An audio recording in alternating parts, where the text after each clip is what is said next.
Okay. Well, in the interests of keeping things timely, why don't we go ahead and begin? Hello, everyone, and welcome to this Zoom presentation entitled Eco-Grief, Finding Hope Across Generations. My name is Jim Earls, and I am the program coordinator for Shalom Spirituality Center in Dubuque, Iowa. I'd like to thank you all so much for taking the time to join us tonight for this transformative webinar exploring a spiritual approach to dealing with eco-grief and intergenerational action for our common home. Before we get started, I would like to notify everyone that tonight's presentation is being recorded. Each of you will receive a copy of that recording, so you'll have a chance to watch this presentation again at your leisure. During this evening's Zoom, we have muted all microphones for the registered participants out of respect for the speakers and in order to facilitate a smooth presentation. There will be time for questions at the end, but if you have any questions that occur to you as we go, feel free to type them directly into Sister Nancy Miller, and she will be keeping track of them until the question and answer portion arrives at the end. Now, I would like to go through and explain that this presentation has been arranged by the Tri-State Network. We can advance the slides. Yes, the Tri-State Network is a coalition of congregations of women religious and those who work for them, obviously, who focus on peace, justice, and spirituality. And this includes the Benet House Retreat Center, the Dominican Sisters of Sinsinawa, Franciscan Peace Center, Franciscan Spirituality Center, Marywood Franciscan Spirituality Center, Our Lady of the Prairie Retreat Center, Prairiewoods Franciscan Spirituality Center, the Sisters of Charity of the Blessed Virgin Mary, the Sisters of St. Francis, Dubuque, the Sisters of the Presentation of the Blessed Virgin Mary, and Shalom Spirituality Center. This evening's presentation will include a featured speaker and two panelists.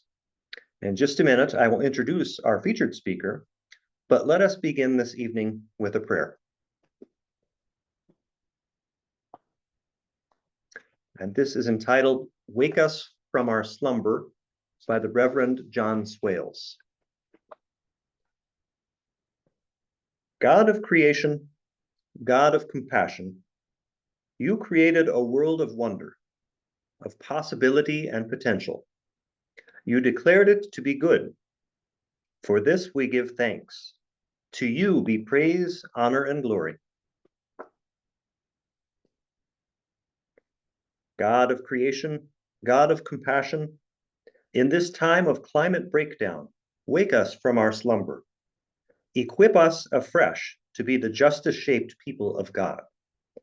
God of creation, God of compassion, in this time of climate breakdown, wake us from our slumber. Equip us afresh to our priestly and prophetic calling.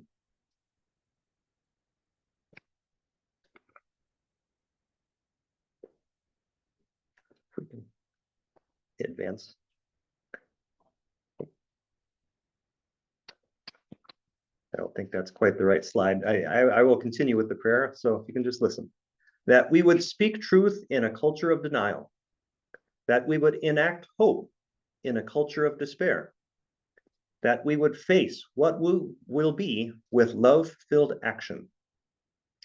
That in humanity's darkest hour, you would enliven us so. We would bandage the wounds of those caught beneath the wheels of climate injustice. That in humanity's darkest hour, we would have the courage to drive a spoke into the wheel of climate injustice itself. God of creation, God of compassion, you created a world of wonder, of possibility and potential. You declared it to be good. In our grief, in our mourning, we give thanks. To you be praise, honor, and glory. Amen. And within the spirit of this beautiful prayer, let us begin. This evening's presentation will start with a 30-minute talk from our featured speaker, followed by 2 periods of 15 minutes each allotted to our panelists. This should leave around 20 minutes or so at the end for Q&A, So please listen attentively and consider what types of questions or comments you would like to offer at the end. When questions do occur, you may type them at any time to Nancy Miller or simply wait for your chance at the end. And so then we begin this evening with our featured speaker, Victoria Loorz. I would like to read her biography quickly. Victoria Loorz, eco-theologian and author of Church of the Wild, How Nature Invites Us into the Sacred, is the founder of the Wild Church Network. Drawing on her experience as a pastor and environmental advocate, Victoria addresses eco-grief with faith, offering hope and healing amid environmental challenges. So at this point, I would like to turn things over to Victoria and thank her very much for speaking with us tonight. Thank you, Jim. It froze on me. Did it freeze on you too? You still look frozen. Can you hear me okay? I can hear you okay. Okay. Thank you. What a gift to be here with you, a group of people who have committed their lives in ways to serve this holy land that is sacred, that is imbued with the holy. I missed the introduction, so I might say a couple things. I work now with connection between you and the TV. Yeah. She stopped. I got that muted. So I work with people who are moving into let's see, I'll just say 30 some years ago, I started to work with churches to help them to see that creation care, caring for this earth is part of our spiritual tradition. It's not something else. It's not a political agenda. Ooh, spilled my water or anything like that. And so I was moving the theology from domination into stewardship. And what I've been doing the last 15 years is moving from stewardship, which is still one up, as if we humans know what it takes to be to take care of creation, into relationship and to draw people into deeper relationship with the natural world as an intimacy of relationship with God. So so that's the center of my work. And I had planned on starting with a prayer of groaning and belonging. So if you don't mind, let us begin again with prayer. And this prayer is rooted in it was inspired by Romans 8, and it's rooted in the understanding that all of this land is holy, that God is in and between all things. Let's pray. O Spirit of kinship, you who howl in the canyon winds, hum in the mycelial dark, and tremble in the throats of wolves, we are here. Knees in the dirt, hearts raw, learning to cry, Abba, Mama, with the same wild urgency as the heron stabbing at polluted waters and the last bees stumbling through monocrops. The boreal forest gasping in wildfire smoke. We feel it now, the whole creation groaning, groaning, not as separate tragedies, but as labor pains. The earth is not our slave. She is our sibling, shackled by our forgetting, and we confess. We traded kinship for conquest. And now the soil weeps through our fingers. Yet you, Spirit who hovered over the primordial deep, who pulses in salmon veins and sycamore roots, who shudders in our own lungs when we dare to grieve, you are midwiving something new. And so we lean into the groaning. We let our tears be holy water. Let our rage be sacred compost. Let our aching love be a bridge between what was and what will be. We are ready, not to fix, but to feel, not to save, but to serve, not to speak for the voiceless, but to finally listen to the thunder's liturgy, the ant's manifesto, the ozone's eulogy, until the day when the knees bend in the meadow, all hands dig in the common soil, and every I dissolves into we, the pines and the pipelines, the humans and the humus, the wound and the healing, all breathing, all free at last. Amen.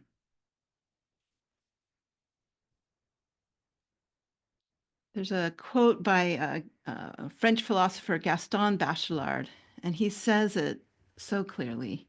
He says, Earth is suffering from a series of symptoms that we're all aware of, but beneath it all is a shortage of our love.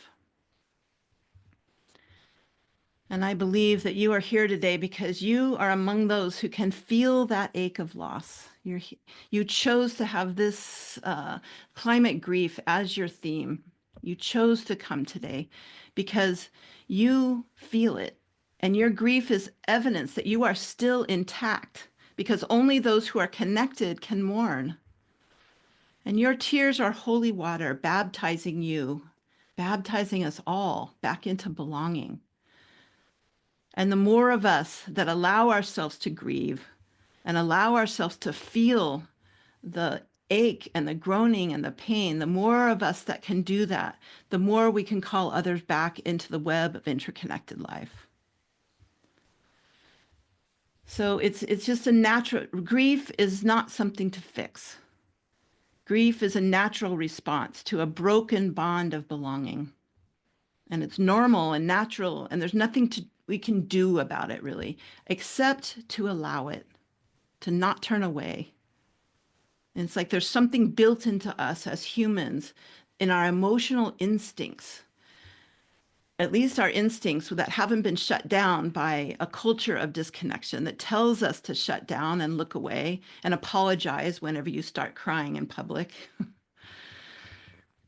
But our bodies and our spirits were made for grief. It's an essential part of love and the reality of our interconnection. And it's how life actually evolves, and it's how we all become fully who we already are, as Richard Rohr says. And it's through this pattern of life that comes to an end that allows for new life. It's the Paschal mystery that is woven into all things. The seasons, the days, our sleep and awake rhythms, our love and our losses. I used to, one of the things that I have done and that I continue to do is lead this movement of wild churches. Has anyone here heard of wild churches? And wild churches, basically, when I started doing this back in 2015, we would gather people out in nature, beyond, outside, and I would every year not hold a Good Friday service or an Easter Sunday service. I would hold a Holy Saturday service because that was something that was never offered. And yet I think that's interesting, because what happens to us in our lives is Good Friday happens to us. The losses happen. We don't normally cause most of them. And Easter Sunday happens to us. The new life happens. We don't make it happen. It is gifted to us. The only thing we have agency for in the Paschal mystery is the agency of grief, the Holy Saturday. It's something that it is a gift of being human, and it's a wild gift. Grief is wild. You can open to it, but you can't force it, and you can't make it go away. You surrender to it. It can't be tamed, it can't be controlled, but it can be welcomed and honored. And that's more important than I used to think. Paul's letter to the Romans tells us that creation is groaning. But most of us, I certainly did it for many years as a pastor, spiritualized this truth until it became an abstraction. But the salmon struggling upstream with blockades in the way, that's the groan. The last bees searching for flowers in pesticide fields, that's the groaning. The forest burning while politicians debate and create laws that undo laws. That's creation crying out in a language that we've forgotten how to hear, as Thomas Berry tells us. And it's not a metaphor. The earth is speaking. She is speaking to us that have open hearts to listen. And somewhere deep in our bones, somewhere deep beneath the layers of distraction and denial, we do have the gift of recognizing her voice. It's part of being human. It's that tightness in your chest when you read about extinction rates. That's not anxiety. That's recognition. That dream that you might have of running from floods or fires, that's not an irrational fear. That's your body remembering what your mind tries to forget, that we are of this earth and she is hurting. And there's a secret, there's a gift hidden in our grief. It's that same capacity that we have that allows us to feel the world's pain. It's what enables us to love the world. And they're not two different things, but two sides of the same sacred coin. Our indigenous brothers and sisters know this. They don't talk about environmental concerns. They talk about kinship. When your cousin and your mother is suffering, you don't manage your feelings. You show up, you cry, you fight for them. And maybe that's why we in our culture numb to it and we can't even identify sometimes the grief that we're carrying is bigger than us. We might be unconsciously afraid of the responsibility that love carries with it. It's easier to have it remain at arm's length. And when we do lose someone we love, I just lost my mother a few months ago. And I moved out here 2 years ago to care for her. And so it was difficult as she needed more and more care. But I'm so grateful, now I live in this big house alone. And so every day I get to those first 2 months, it's been 4 months now.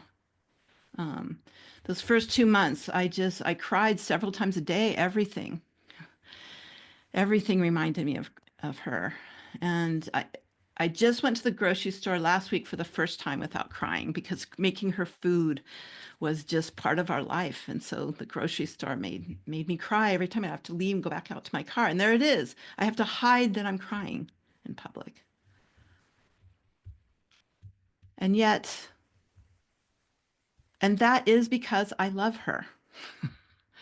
And so I do hear about some things happening in the world and I feel tightness, but who I grieve for, who I really am drawn into action for are those beings that I'm actually in relationship with, are those trees that are outside my door, the deer that just gathered, 7 deer just gathered outside my window as we began this talk.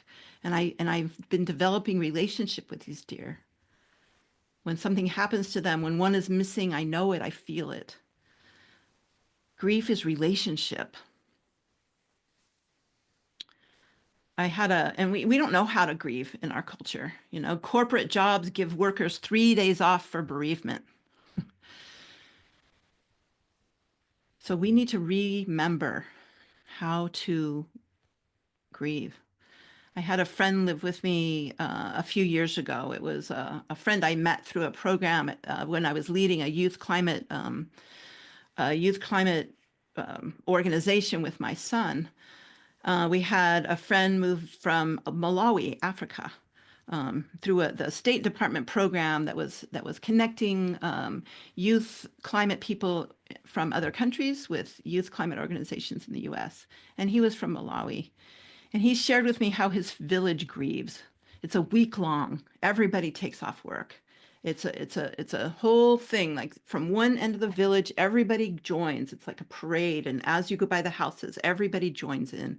And they all end up at the house of the person, of the family, of the person who had died. It's a week long, and they wail together.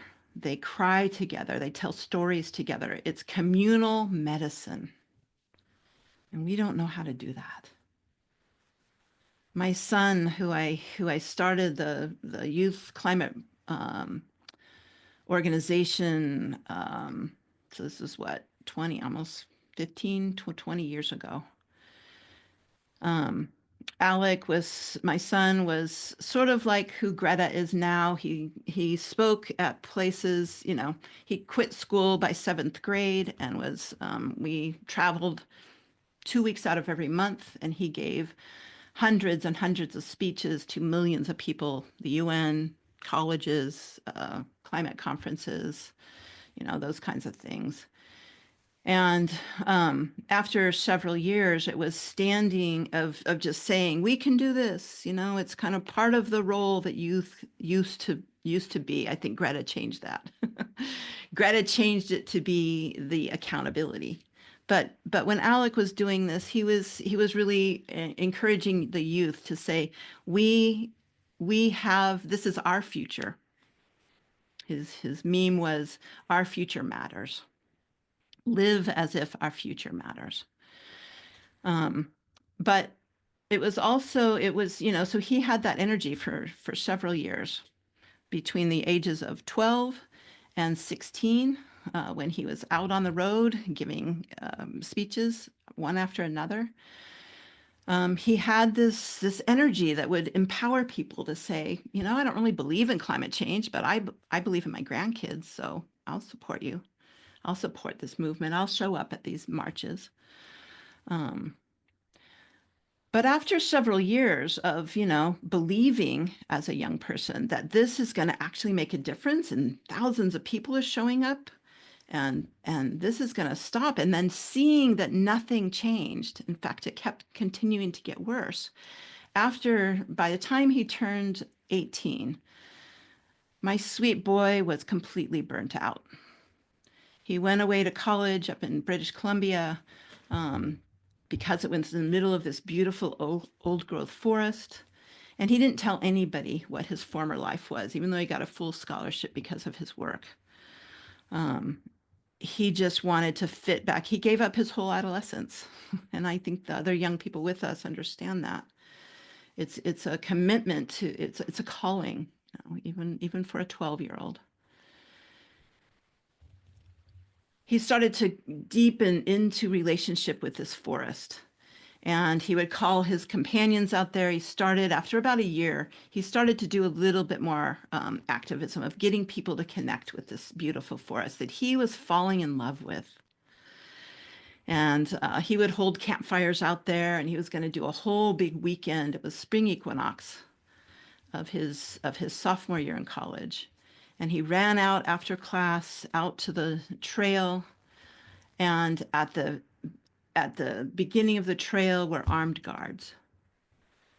That the people that owned the land, these old growth forests, they had sold the forest to a logging company. And he stood there and watched his forest that he was in love with be clear cut. He heard the birds. He said it was the loudest he'd ever heard the animals. He heard the birds. He heard he saw the deer, the raccoons running, and sort of huddling in the one little area that they didn't cut down. And the real tragedy is after that, he and 2 friends planned a grief ceremony to honor all who had been lost. All of these elder trees and other beings who had been lost. And nobody showed up. And that, I think, got him even more. My son spent 4 years in deep depression. We know grief. He falls in love with every place he lives. He lives up in Toronto now. He's 30 years old. And he loves the land that he lives on. I mean, it is like a relationship of love. The shoreline in Washington in those 4 years healed him. He went there every day and listened to that shoreline. It's a relationship. And as he grieved, he listened to the grief of the water. It was a relationship. Mama Earth, the forest, the beings that are losing their homes and their sovereignty to say who they are and how they want to clothe themselves. Mama Earth knows how she wants to clothe herself. We don't know. We can guess. We've forgotten how to listen to how our forests want to be and our rivers. The oceans, they don't need our positive thoughts. They don't need our good words. They need our grief made fierce. They need us to love them so specifically and so stubbornly that we become incapable of looking away.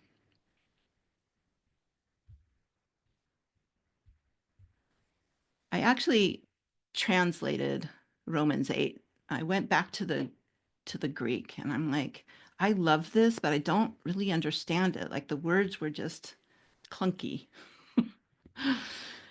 And so I went in there and I don't speak ancient Greek, but I can use the tools. And I went in and I studied every word. And this is what I learned. This is how I translated it. Romans 8. It's not every section, but the important ones. Spirit bears witness with our own wild souls, reminding us that we are co-inhabitants, kin, living in utter interdependence with all that is. And as kin, we inherit our place in the land, participants in Christ. And this is the part that really gets me. I'm going to say it. And as kin, we inherit our place in the land, participants in Christ. This is conditional, if indeed we feel the pain together. If we feel that pain, if we grieve, we are called to grieve. And that's how we, as participants in Christ, inherit our place in the interconnected web of life, so that we, with all the beings, may be celebrated together. Consider that the sufferings of our present times are not as weighty as the lingering presence of the sacred that will be fully revealed in us all. The whole creation longs with eager expectation for this unveiling of the human, the beloved ones, this unveiling, this reconnection. For earth was subjected to emptiness, not of her own choice, but out of a pattern of life and death and life and death, in hopes that the creation herself will be set free from her own spirit of slavery to decay, and brought into glorious freedom alongside the freedom of their human kin, us. And we know that the whole creation has been groaning together in pains of childbirth until this present time. And not just them, as if they were separate, but we ourselves who have been awakened by mystery, that we too groan inwardly as we eagerly await our reconnection with the whole. A full release from our collective bondage to a culture of destruction into a fully restored and embodied web of life. Amen. It's right there. It's right there in our own sacred stories. Francis Weller, an author and a therapist, he's written and does workshops about grief, helping people remember how to grieve. He says that grief isn't waste. It's the compost from which new possibilities grow. And I think this idea of compost and waste is really interesting. And I think about this. We're interconnected physically. The CO2 that we release is something that our bodies no longer need. If we keep it in, we die. So we release this CO2, and the oceans and the trees need that CO2, and they take it in, and then they release oxygen, which we need. Like it's this reciprocity, this symbiotic reciprocity and I found out from a biologist that we don't just exhale this like extra air when we exhale the CO2, but it's actually little pieces of who we are, little pieces of our cells are released, that we literally are giving of ourselves to others to stay alive. And we're connected not just physically, we're connected emotionally, we're connected spiritually. And you know that if you have a cat, there was a little kitty here before, if you have a cat or a dog, or you kneel before a 2-year-old and you give them your full attention, they come alive. Your cat or your dog comes alive if you give them full attention. And why do we stop there? It's true with all beings. We are interconnected and kin with all beings, with the trees. The trees respond to us. We just have forgotten to be able to feel that, to know that. There's a mystery here of our interconnection that is the presence of the holy themselves. Our sorrow is sacred ground. Our sorrow is part of our role and our place of being human. And we are called to tend to it and to listen to what our sorrow, that grief, wants to tell us about how to live in this burning and beautiful world. The future that we need to live into isn't going to be created by those who avoid the pain, but by those who love enough to let our hearts be broken. Our grief isn't the end of the story. There is Easter, there is new life, there is springtime. We will get through this time. But it is the reclaiming of our place as humans, as the human part of nature, our place in this great and groaning and gorgeous story of Earth. I want to end with a little benediction from my latest book that just came out, A Field Guide to Church of the Wild. And here's a benediction that I would say at the end of most of my wild churches. A blessing to you. May the spirit of the abundant earth awaken you to live in the knowledge that you are from the earth, of the earth, and returning to the earth. May the tree of life rise in you and root you deeply into the ground and nourish you to extend your branches out into the world. Blessings of the earth, of the great conversation that holds all things together. May it be upon you with boundless gratitude. Amen. Thank you.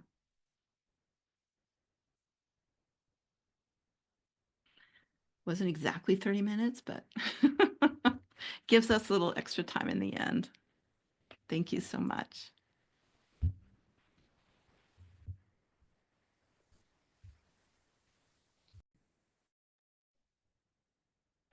Okay. Well, I guess at this time we will invite the first of our panelists, Kayla Jacobs, and I'll read Kayla's short biography here. Kayla Jacobs, Program Manager at Catholic Climate Covenant, is a dynamic speaker and advocate for Pope Francis's encyclical Laudato Si, inspiring bold action for climate justice. She brings expertise in advocacy, youth engagement, and faith-based solutions to the ecological challenges we face. So we'll turn it over to Kayla. Thank you. Sorry, I have allergies. I know most of you are in the Midwest right now, so you might be experiencing it too. So sorry if I'm a little scratchy, but that was amazing, Victoria. I was literally in tears. So thank you so much for that. Honestly, don't know how to follow, but here I am, and I'll share share my story and the work that I do with high school kids across the country. My name's Kayla Jacobs. I am in Milwaukee, Wisconsin. That's where I live. I work for Catholic Climate Covenant, as was mentioned. I'm also in formation to be a secular Franciscan, mentioning that because I see that some Franciscans are on the call. So yeah, thank you for having me tonight. I was asked to share about my own experience with climate grief and my experience working with young people on climate action and climate grief across the country. And so, yeah, I'll share now.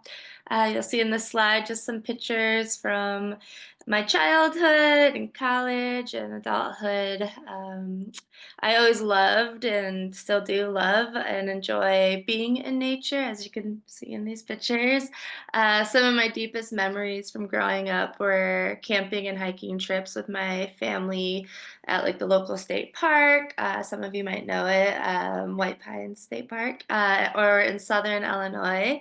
My sister and I used to like write little songs and perform little songs about like recycling and perform them for our parents.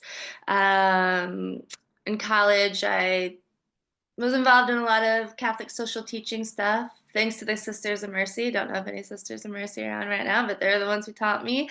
And there I like organized like reusing and recycling programs in the dorms.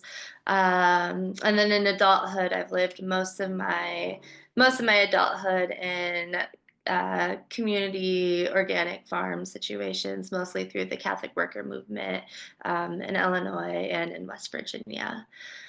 But in the last 15 years, my mindset kind of shift from simply like caring about the earth and enjoying being in it to more of a mindset of just like deep concern for the earth and for climate because of climate change. It became like the most pressing issue for me.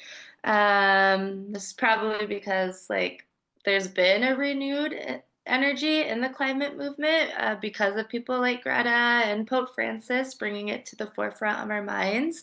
But we're also seeing it. We're seeing it, or at least I'm seeing it more in just like witnessing an increase of climate-related disasters, reading some of the reports coming out from the UN that is sounding the alarms. And so about 11 or 12 years ago, I regularly started losing sleep due to this anxiety I was feeling about the climate crisis. There's actually a term for it because it's so common amongst people, but it's referred to as climate insomnia, and I had it pretty hard. Sometimes I would just lay in bed and think about the climate crisis, just be sad and depressed about environmental degradation or pollution I saw, feeling guilty about my own consumption habits. But most of the time I would just be there laying in bed, not able to sleep and thinking like, what could I possibly do? And then just coming up short with an answer. And so in a word, I was hopeless. You can switch the slide now. Thank you. And then in 2019, I accompanied some students from a local Montessori school to a Friday for the Future climate strike in Chicago. That was the movement that Greta Thunberg started. And so, yeah, we were at one of those marches/rallies. And before we attended the march and rally, the Archdiocese of Chicago and some Catholic universities held a prayer service. And so we attended that as well. And I remember just being so like impressed and surprised that the little kids that we had with us were so engaged in both like the march and rally, but also the prayer service. And for them, it just made sense for faith and climate action to go hand in hand, that they didn't see any separation. And at that point, on that day, I like made the decision that I was going to find a way to be able to focus all my time and energy to the climate crisis. And then a couple years later, I met a now dear friend of mine who at the time was a campus minister at a Catholic high school. And he shared with me that the two main concerns he always heard from students were mental health issues and climate change. And oftentimes, not all the time, of course, but like there was some overlap. You could switch the slide. And so that made sense to me. A few years ago, there was a survey done by Lancet, and it found that like almost 60% of young people ages 16 to 25 were very or extremely worried about climate change. 84% were at least moderately worried, and then nearly half, 45%, said that their feelings about climate change negatively affected their daily life functioning and decision making. And of course, that makes sense. Climate change isn't like a looming concept, it's a real crisis that is happening here and now. And so, distress and grief is a natural reaction to a crisis. So these encounters, you know, at the climate march with the kids and meeting my friend Jason and hearing about his experience at the school eventually led to the Catholic Youth Climate Mobilization Program that I started 4 years ago, actually in the Chicago area, and now it's a national program.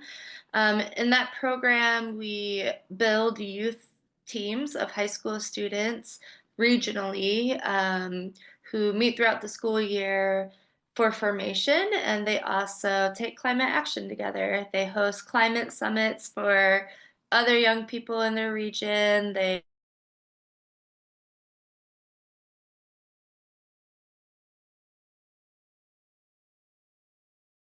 very local level at their schools. It's really fun. It's great. So yeah, I started that program 4 years ago, and I must admit, when I started the program, I didn't consider myself a youth minister. Didn't feel like I was called to be like particularly like a youth minister or anything like that. For me, it was more of strategy, like a strategic thing. I knew that young people cared about climate change. I knew that church leaders didn't care as much and were also desperate for young people to be involved in the church. I knew that I wanted like the bishops to do more around climate change. Therefore, I figured if I help the youth harness their power that they held with the bishops because of their desperation of wanting them there, they can get the church to act. So really, it was just like literally community organizing 101, like strategy was my mindset behind it. And then when the program launched and as it progressed, I noticed a common thread in the applications we were receiving. Students apply to be on our leadership teams. And almost 100% of the applications from the students mentioned some sort of deep concern or grief about the climate crisis and feelings of hopelessness. Like noting that they like want to do more but have no idea what to do. They felt alone. Some saying like that they are doing things, they are active, but because they're so engrossed in it, like that causes even more anxiety and like don't know what to do with that. And so going through the first round of applications, we were still like imagining what the program was even going to look like. And it became clear to us that addressing climate despair together had to be a central part of the program. And so our formation process, we bring in speakers and professionals on different topics, like very practical things like net zero, how to talk to decision makers, like very like, you know, whatever things. But we also make sure we focus on the eco-spirituality of it. We always pray together. At every meeting, everybody has a chance to do a check-in, just saying how they're feeling, how they're doing, even just like, how was your weekend? What did you do this weekend? I always encourage the students to have a group text together. That community that we build really helps as we try to like work on this complex issue together. So of course the program doesn't like take away that grief or anxiety that they feel, but the difference is that we work through it together. And so then every year when we do like the end of year debrief, the number one like never fails. It's always the number one thing the students say, like the thing that they appreciated most about their experience in the program is the friends that they made, and now that they just don't feel alone anymore, and they know that they have a community of people that they can count on. So you can switch the slide. And so I just wanted to kind of highlight the three main objectives of our youth mobilization program, kind of as like an ending note of hope. So our three objectives for the program, it's community, youth leadership, and climate action. And I found that these objectives have been kind of like a balm for my own climate despair. So I'm hoping that it helps you too if this is something you struggle with. So yeah, we'll start with community, which I kind of already touched on, but obviously climate change is a major issue that is so interconnected with other issues, which makes it an even more complex situation to solve. But then I think back on those like sleepless nights I had when I felt like things were almost impossible. And I think about the thousands of other people who probably have also had sleepless nights thinking the same thing. And then I remember how like I found a couple students here and like a new friend there and a couple other people here who cared. And in just a few short years, I've been able to collaborate with hundreds, maybe even thousands of people across the country to work towards climate justice. And then I've also been able to witness the student leaders and their friendships and collaborations growing among them, and the efforts that they've been doing ripple out to others around them in their communities. So yes, the number one thing that has made this a success for us is the sense of community and the power of community.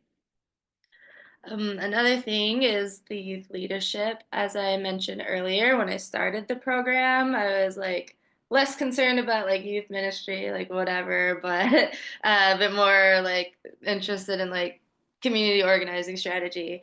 But now I totally consider myself a youth minister, and I'm constantly impressed by the youth's leadership skills, their ability to keep hope in sometimes really desperate situations, their willingness to do research and take climate action and put like a lot of effort into the work that they're doing. I always tell my colleagues, it's kind of like one of my taglines is that through this program, I've learned to I've learned that the future is in good hands. And I truly believe that. So it's our job as adults to make sure that there is a future on the earth to put into those good hands. But yes, if you run schools through your communities or, are involved in youth ministry, they bring a lot of inspiration. And then last but not least, climate action. So of course it's always good to know things, to research things, to be informed, but if it's not followed up with action, then that just actually makes everything more overwhelming. So yeah, our students take the time to learn the ins and outs of the climate crisis and how to take action around it. They learn about the climate science. They learn about all of the things, and but if we didn't have like follow-up actions for them to participate in, the program would be nothing, and they would not be interested. So yeah, and I just wanted to also note that I know that a lot of the audience tonight are religious sisters, and I just wanted to say a word of gratitude because for decades and decades, religious sisters have been the prime example of people who I'm like, oh, I'm getting emotional. Just thank you for being such an inspiration to all of us, of being people who know things and then act on them. So thank you.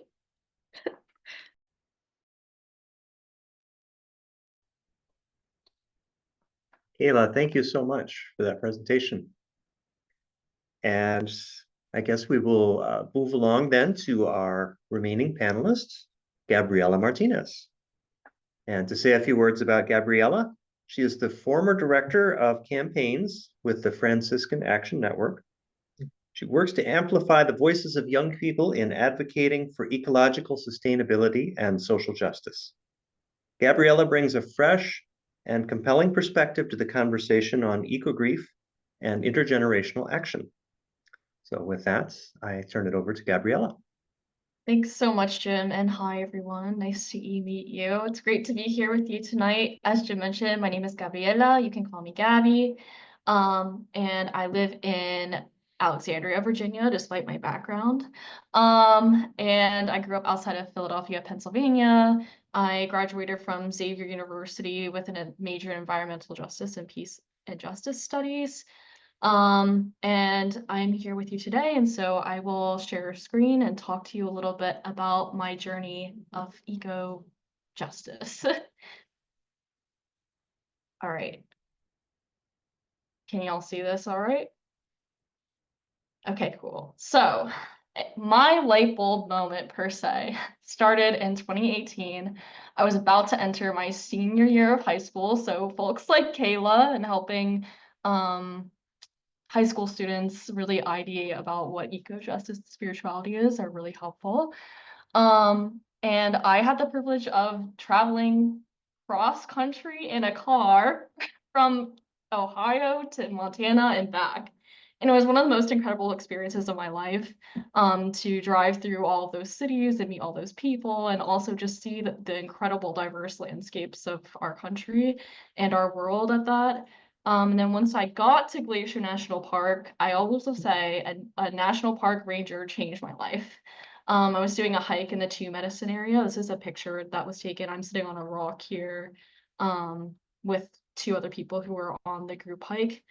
And this national parks ranger was just very blunt about the history of the park and how the land had been stolen from the indigenous people in that area, and how they'd really been taken advantage of, and how those rights are still kind of stripped from them in the present day, and how that struggle continues. And I was almost embarrassed. I was almost 18 years old at the time, and I was like, how have I never thought of this before? How have I never cared about who is president? How have I never cared about this, that, or the other?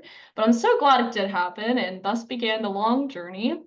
I started taking AP Bio that semester, and was just so driven. I went to university and I was like, I've got to do environmental science. So started my environmental science degree. I became a residence assistant, so I was helping lead community floors in the residential halls. So you'll see like up here is that team I worked with, and I had some really great experiences in college. I worked at a zoo one summer, and I was best friends with Cody the box turtle, who you see here. And I also had the privilege to work at Harvard Forest for a summer doing a 12-week study. And so for 12 weeks, I was in a forest for 12 hours a day, really intense. But it was one of the biggest blessings of my life. And I spent those 12 weeks studying mycorrhizal fungi, which are fungi that colonize roots. And these roots are like the interface of all ecological communication. It's really cool to be able to study how plants communicate and to begin to decode their language. And so I really connected with this with Victoria's presentation. It just made me think of like when you were explaining the whole forest and the devastation that your son was experiencing. Like I wrote down, the environment and the natural world holds a spirit of God uncontainable by humankind. You've ever been out in nature and had just this, it almost feels like a belittling feeling. Like, oh, wow, I feel so small here in nature. You're experiencing God at just such a big level and just a big, majestic level that nothing can really compare. And that's a sacred space. It's a sacred feeling. And so taking those feelings, I continued my journey past university. I was an AmeriCorps teacher for a couple months, and I really began to see the intersections between like violence against people and violence against nature being one violent act. And a lot of my students had really close experiences with violence, especially gun violence. And so you see here a picture of me holding up a sign at a protest, and I was holding up this big sign, and a Franciscan sister came up to me and she's like, hey, I really like your sign. We're taking a picture. No questions asked, just we're taking a picture. And I was introduced to this whole big Franciscan world. I met the DC Franciscan Justice Circle there, and I started working with Franciscan Action Network after that and meeting that community, and really just like changing my moral perspective on the world and justice. And it's been a really great journey. And through that, through those 6 years of learning, this is basically what I've come to know. God sent us reminders. They're reminders because we were born knowing these things, and society took them away from us, in my opinion. So we were born knowing that nature is and always will be our sibling.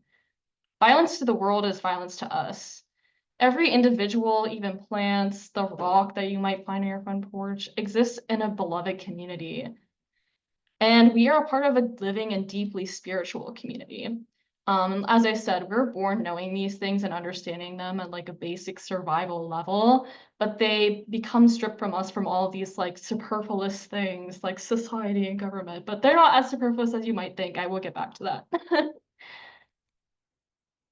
So to understand what we've lost, we need to understand the relationship that we do have with ecology, with the environment, and ecological devastation.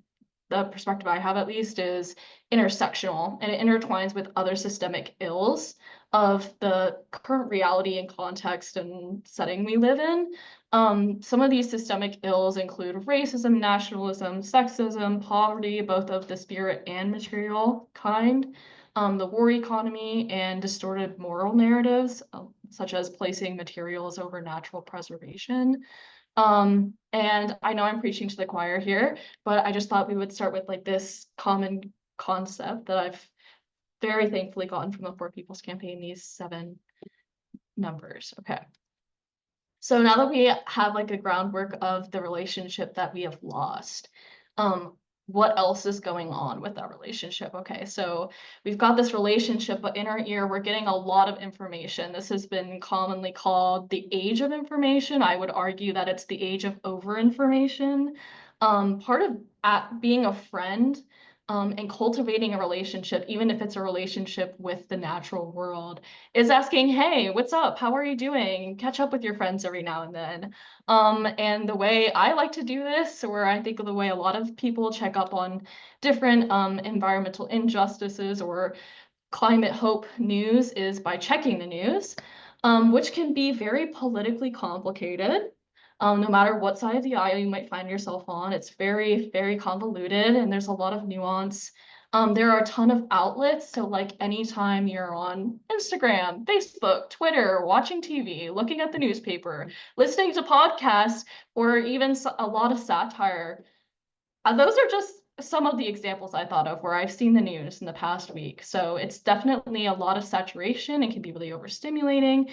And then political leanings of news outlets and the lack of can lead to the lack of objective information, which means that there is more responsibility on the readers to fact check that information. And those sentences made me feel drained. And I went to realize that this is a very draining and huge mental energy cost to be able to keep up with the news. So I hear that, and I've heard that a lot. Like, Gabby, how do you keep up with this? The news is just so draining. I have to turn it off sometimes, and I get that. I totally do, and I'll get to that in a second. But I did want to include a tip here that it can be more digestible to start with your local news or a more local perspective before building up to the national level, because it's like taking little bites before you just dive into your burger and take a big bite. So you want to take it one step at a time. Moving right along, I was asked to come on here and talk a little bit about young people and the relationship with nature. And so I was kind of just reflecting from my own perspective, since I am on here as a representative of young people, but I can only speak from myself, and this might be common for other young people too. But many of us have never known a healthy world. In my 25 years, every year there's been some climate headline. But we do know what healthy ecosystems look like. We usually have seen pictures or have rare encounters with them. And so if you've ever had the privilege of going to national parks, a lot of those national parks have like what I would call sacred spaces with old growth forests or like other protected ecosystems. We know what they look like from old pictures. Here I have pictures of giant sequoias. On the left is a picture from the 1920s. You can see that there's a lot of undergrowth. And now in the 2020s, you can see that there's a pathway to limit soils impaction. But the undergrowth is largely cut down. So just some things to know, but we know what they look like or what they should look like. Continuing on this, how does this feeling of knowing what should be but not actually having seen it feel like for young people? And I think that this isn't necessarily just a young people thing either. I think it's kind of a unanimous experience that for anyone who really cares about the eco crisis we're living in. And so climate anxiety has really been distilled in us since we were elementary age students. And that has amplified and continues through adulthood. So like my earliest experience with climate change was the first grade. I remember doing a very specific project on like how animals in the Amazon rainforest, like how different animals are experiencing climate change. And we were told to have ideas about how to mitigate that, which is very stressful for a 6 to 7 year old. And that just kind of leads to, it is important to educate kids about climate change, so I will say that. It is really overwhelming though, and I think that those are feelings that we need to work through and have in order to adequately address the climate crisis. And so a very good Franciscan friend of mine, Brother Chris Fernandez, he lives up in Albany, New York. He's a OFM conventual friar, told me about this word that has changed my perspective. It's called solastalgia. And there's an article in the NIH archives that talks about what solastalgia is. And basically, it's the distress that is produced by environmental change impacting people while they are directly connected to their home environment. So it's this, I like to call like this impending sense of ecological doom. It's like being in your family home and knowing that you're going to move out of your family home and kind of like experiencing that sense of doom and anxiety and distress about not living there while you're still there. It's a really odd feeling. And it's a really odd feeling to have about a lot of these places where people feel are very special to them and even sacred to them, and not having them in the future. And that's what we've all been told, you know, the climate change is going, you're not going to have this anymore. We're not going to, I almost used to imagine as a kid, we used to live on, the earth is going to turn into something that looks like Mars. And so how does that affect your psyche?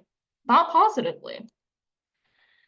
So how do you restore that relationship both with yourself and with yourself as a part of nature, as a being of nature, as the blade of grass, as a fifth limb, if you will, of your own body?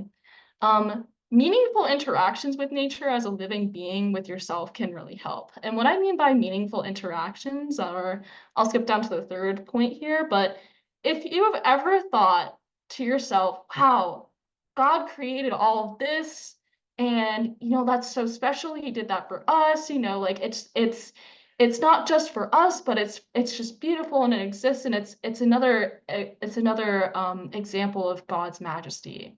If God exists in all creation, have you ever spoken to her through nature? Have you ever looked at a flower and said, "Hello, God," to maybe not out loud, but to yourself, or you can say it out loud too if you want? What are some examples of how you have demonstrated care, concern, and working on that relationship? Really, it's a relationship like you would have with a human being that has a face that we're more used to having friendships with, but it still takes effort and regular input to maintain that relationship. And I find that when I don't go outside at least once a day, I lose a little bit of myself from not having maintained that relationship. And when you're trying to restore that relationship, it's really important that you talk to that person about your fears and your grief in that context. And so I think even today, what y'all have gathered around, albeit online, we're all here in this little community. If you start with a trusted individual and work your way up to group and community organizing settings, And so for a lot of people, it's like, oh, how do I even begin to talk about my climate anxiety, my fears, and my grief, and all these emotions surrounding climate? You can start small. You can talk to your family members, your close friends, your therapist, and work your way up and keep pushing yourself to, the bigger settings that you can really make more of an impact at if you would like to. Here are some examples I thought of that are great for repairing a relationship, and I'm so glad that we've already talked about dogs and cats because I have both a dog and a cat. A really good way to just start that practice of like restoring this relationship is going on a walk. I live on a busy street, and something about going the same way, even though a ton of cars are passing me and it's not very natural setting, something about going on the same path through every season is just so restorative. Some of us have the privilege of living near community gardens, and just cultivating that relationship and also having the added benefactor of the food sovereignty that you're adding to your neighborhood through having accessible food right there where you need it. A lot of community gardens also have like community food stocks, so that's a great thing to be able to cultivate your relationship with nature and literally cultivate the earth and like say hello to God every day through like practicing that farming, and then if you could eat the food or you could give it away or have beautiful flowers, etc. And then another way I thought of is going to your farmer's market. If you don't have either of these things accessible to you, there's usually a farmer's market nearby. And just looking at all of the beautiful plethora of gifts that God gives us and how plentiful it is. And so those are just some ideas to get your cogs turning. Obviously, like you can figure out probably something that might be more applicable to you than one of these three, but I encourage you to consider how you would repair that relationship. And next, I wanted to talk about preserving mental fortitude. So once we have built the building blocks back up for, we're building this relationship back, how do we preserve it? And so I would like, if you could please humor me, to close your eye or open your mind's eye and imagine yourself as, in your mind specifically, as an empty bathtub. Every week, what actions are you doing to fill your bathtub? What makes you happy? What actions do you do every week that make you happy and fill your bathtub? Do you remember to put the plug in the drain? Or that is to say, do you include rest in your routines? Do you include rejuvenation in your routines? What is the gravity pulling from your filled bathtub? Literally, what do you find draining? What do you find draining from the energy that you hold? And what level do you like to fill your bathtub to, and how often? How rested do you need to be to take action, and how often should you rest? Okay, so I'll give you a chance to come to a little bit, but the lesson is that you cannot fill your bathtub if it's constantly empty, but at the same time, it will overflow if the plug isn't pulled occasionally. Balance is necessary. And this is something that many, many, many religious traditions, not just Christianity, include in the religious tradition or in sacred texts is how do you preserve oneself? And so I find that really special. This is just another kind of analogy to get your brain flowing of how do you preserve yourself to be able to give to others? Okay, so how do we specifically address, now that we've talked about restoring the relationship and making sure that we're at a point where we're ready to be able to give of ourselves to others, and others includes nature. How do we address eco-grief and solastalgia? So I want to begin with realizing that ecological devastation is a wound to both nature and humanity, and as part of humanity, climate devastation affects different people of different identities in a myriad of ways due to systems of oppression. So this is just one example I have found from recent times is, if you'll remember, in the LA wildfire, over 400 inmates, so prison inmates, were recruited to help stop the fires and do firefighting.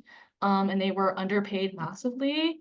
And just so like, that's just one of the things you can think about. There's also, I think, another classic example of redlining and how redline communities don't have as much access to green space or tree cover. And most of those redline communities are communities of color. And just kind of just beginning to build those connections between you know, how someone might approach their grief and how someone might approach their soul nostalgia when you're thinking about the community context. Another thing to do is to contemplate and truly allow yourself to feel the darkness and the light, the sorrow and the joy. Like both Kayla and Victoria were saying, it is okay. And if anyone can give you permission, I give you permission to feel the feelings. It is okay to feel grief. It is okay to feel that in a public setting or in a private setting. It is okay to cry. It is okay to be happy, to laugh, to share emotion as a part of a community. And I invite you as a spiritual exercise to try and listen and act in solidarity with others with different eco-grief perspectives from your own. Someone might be approaching it from a different way because they have different identities from your own, and not suggesting anything, but really just listening and being there, and you can be called on when they need you. Going on that, bottling up emotions as deep as eco grief and anxiety can become negative. And negative, I don't want it to have a negative connotation, because although they might hurt us, that doesn't necessarily mean it's a bad thing. Because emotions, even though they can be called negative, are natural. God gave them to us as a way to express ourselves, and they can be a blessing. So I invite you to give yourself permission to feel them. And these are a gift. At the end of the day, emotions are a gift to allow us to connect with others, and they also serve as a call to action, whether individual or community-based action. And lastly, I wanted to introduce the idea of persistence as a form of prayer. Preserving your peace in the face of oppression is difficult, and it will not be immediate, but it is necessary because you aren't alone in this global community of creation. God created us with others and with this beautiful natural world. And I really invite you to find an activist community to connect with. Maybe your community is you and one other person. Maybe your community is you and that tree that you really love, or going outside and maybe you live out in the desert and you see a cactus or mountains that you really connect with. Find that thing that you connect with. And I wanted to also say that, like, in this process of perseverance, that perfection is not necessary. Your quote mental bathtub will be full, empty, or balanced at different times, and that is okay, because the joy and calm that you will cultivate are defiant and radical. And so with that, I'll end there, and I'll toss it back over to Jim. Great. Thank you so much, Gabriella. And I think at this point we have questions, perhaps. Sister Nancy?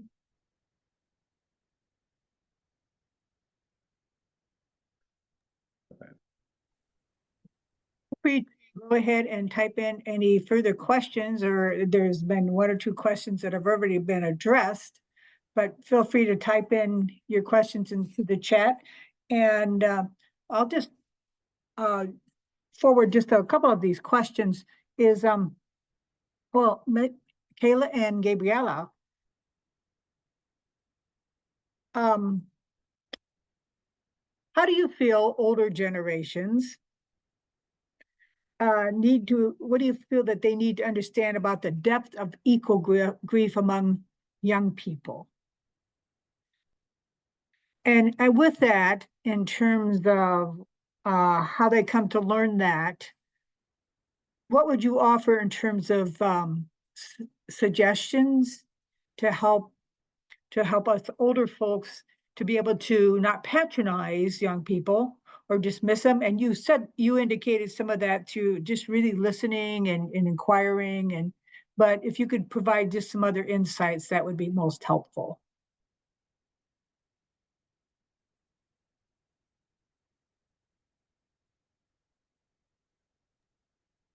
Sorry, I thought you're, oh, are you going? You can go first. You go first, Caitlin. Cool. Yeah, so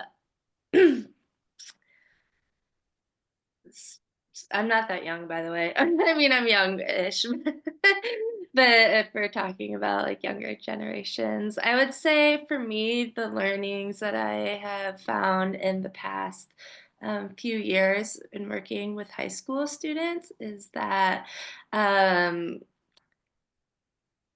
there is like this concept, especially within like the Catholic Church, that like there's a major divide amongst like the generations, and that is true for sure, but I don't know if the youth really care about it that much. Like they want to be invited to things, they want to volunteer, they want to have leadership roles.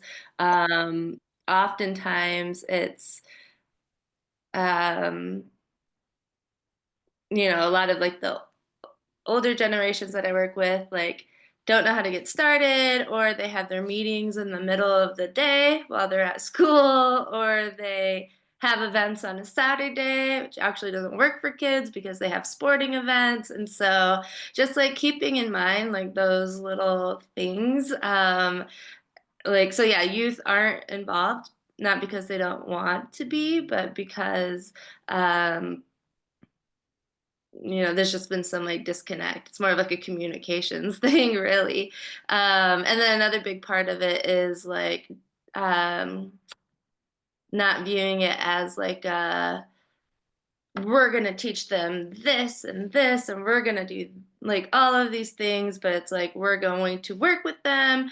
I find myself as like just the person who like sends the emails and sets things up, but they're like in full, like they're fully in charge of the youth mobilization program. They get to decide what topics they want to focus on. When we have summits, like what we're going to focus on.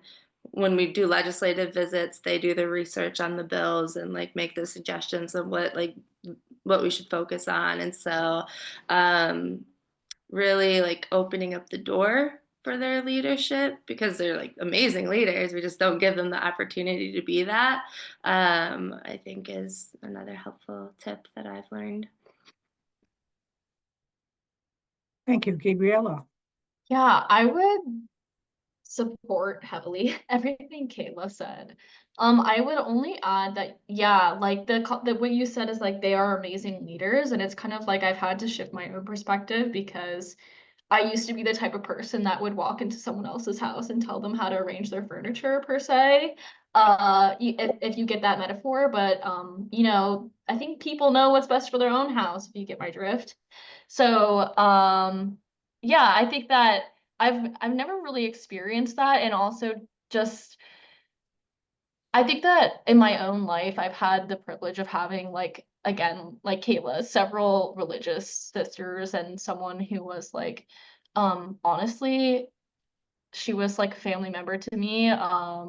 She sadly passed away a couple years ago, but who did let me have the space to have ideas, and really just taking into account like that individuals as beings of God, we all have wisdom regardless of our age. And I think that the perspective that society puts on us sometimes is like, oh, well, you're this age or you're that age, so your idea is X bad thing, or your idea is misguided because of X. And I think that we really just need to open our hearts to people as holding we each hold like a tiny little piece of the semblance of God's soul within us. And so really just listening to that wisdom, no matter what our age is. And I think that y'all do a great job with that, and just continuing to hold the space for that, and let young people take the reins, let any generation take the reins, and be okay with like, again, like letting go of the idea of perfection, and making mistakes along the way and learning from them can be so much more formative than doing everything right and having like a perfect experience. And so that's how I answer that question. Thank you. Thank you. one comment and then a question that is in the chat box is just the Sierra Club can be an effective activist community. So if people are looking for their communities, you know, you talked about community, and that's true for all generations and everywhere, is to find allies who also are very passionate about this, and then expand your circles of allies and expand people who may not be there. Another question that came is, and I'll just quote it here. I don't know, I don't want to get into politics here, but as someone who lives in a very red state, how can we enlist support from those who are still need convincing that climate change is real, or from young people who hear denials from the adults in their home? And that's open to any of the panelists. I mean, any insights that you can just share with the participants would be helpful.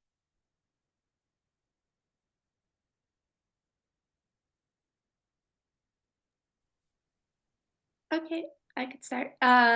So that's like the question of the ages. I feel like everybody's always trying to Oh, figure that out. yeah. I think the main thing is, and I feel like a lot of you probably know this way more than I do, of just like you can't really convince somebody of anything without like being in relationship with Mhm. them. And so that's the first thing, is just like be in relationship with people in your community, and like authentically, not just like usury. But and also you can't convince anybody of anything by like yelling at them or telling them that they're like stupid. And so being charitable, handling everything pastorally, is is a good approach. And then in terms of the kids, and yeah, I experience this a lot. Like the students, I'm sure have some people in their households and some of the households that the students are in, I'm sure there are differing opinions on climate.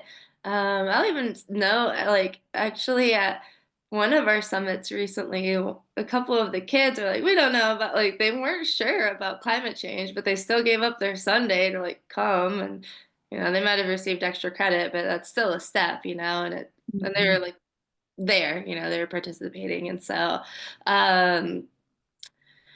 yeah, I think my job is, and probably all of our jobs, is to just help inform those people, those kids. And also, we always bring in a speaker every year for the students to teach them how to have like productive conversations, like communicate. And so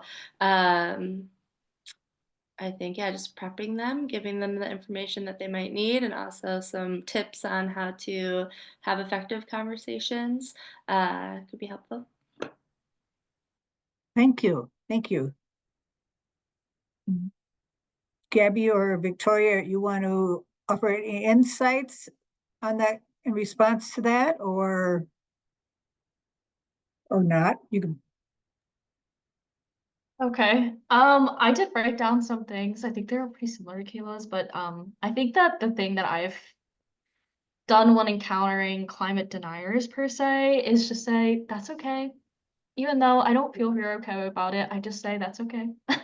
And I just ask that they listen to me as much as I listen to them. I think it's a really calming practice to really hear someone out. And I think that like having worked in advocacy for up until like 2 months ago, like for a while, stories really hit home for people a lot more than like this number and that number and this bill legislation or that senator says this or that sort of thing. It's like, well, what's your experience?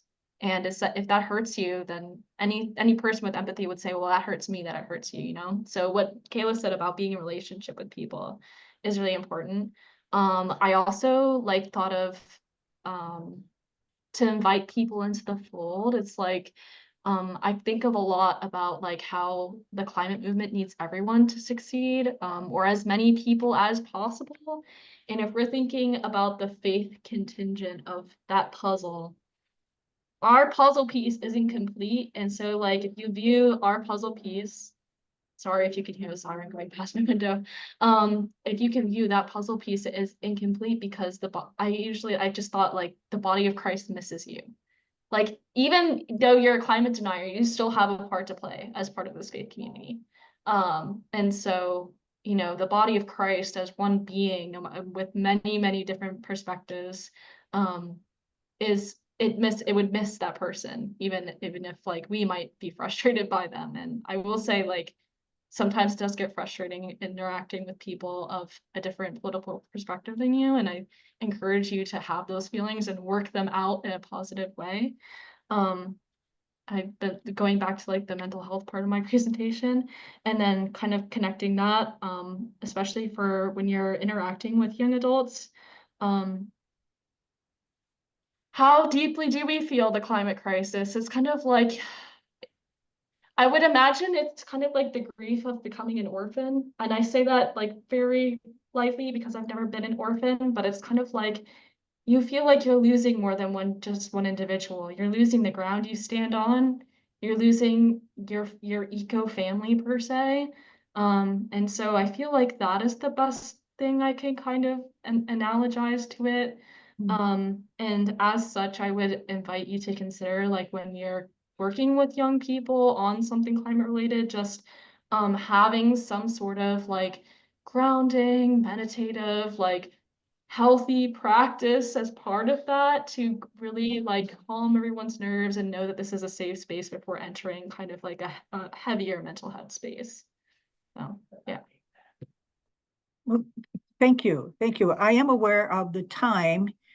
So to honor the time, but we have just one more question. And then just if you could respond to that, anybody can respond to it. And then we'll go back to Jim in terms of our conclusion here. So the question is, what in Laudato Si do you consider the most significant truth?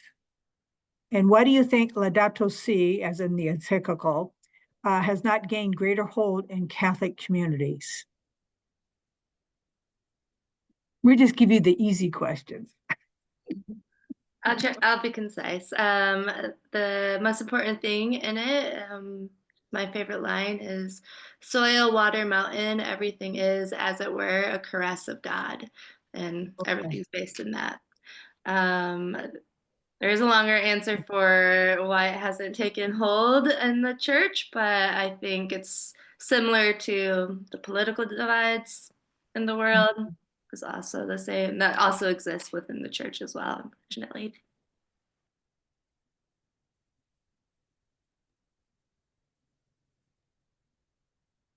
Victoria or I don't really have an answer to that, but I just want to say, Gabby and Kayla, you are so beautiful, and and it gives me, you know, I hated it when people would say to my son, "You give me hope," but you do. Like, it really is true that the younger generations are growing up with, you know, and I know you don't represent everybody, but this was not the rhetoric when I was in the youth climate movement 15 years ago. The relationality, the sort of depth of knowledge about grief and depression and mental health is truly inspiring. Like, thank you so much. Thank you. Well, that feels like the perfect note to end on. So I've had the honor to kick things off, and I get to conclude this evening's presentation. So speaking on behalf of the Tri-State Network and all those affiliated, I would like to thank all three of our speakers, Victoria, Kayla, and Gabriella, for a wonderful discussion and presentation.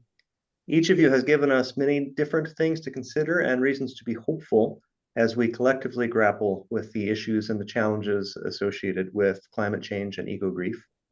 To all those who have viewed this program, we hope that you have some fresh new tools and perspectives at your disposal, and we invite you to take the time to dig a little deeper into the resources that have been shared. with Victoria's Wild Church Network and with her other endeavors, as well as the work of Catholic Climate Covenants, Franciscan Action Network, and all of these wonderful resources. As a final reminder, each of you will be receiving the recording of this program, and please watch out for future opportunities, which will be brought to you by the Tri-State Network Coalition. We do need your support and your help to continue the work that we do as well. Thank you all and have a wonderful night. Bye-bye. Thank you. Bye, everyone. Thank you.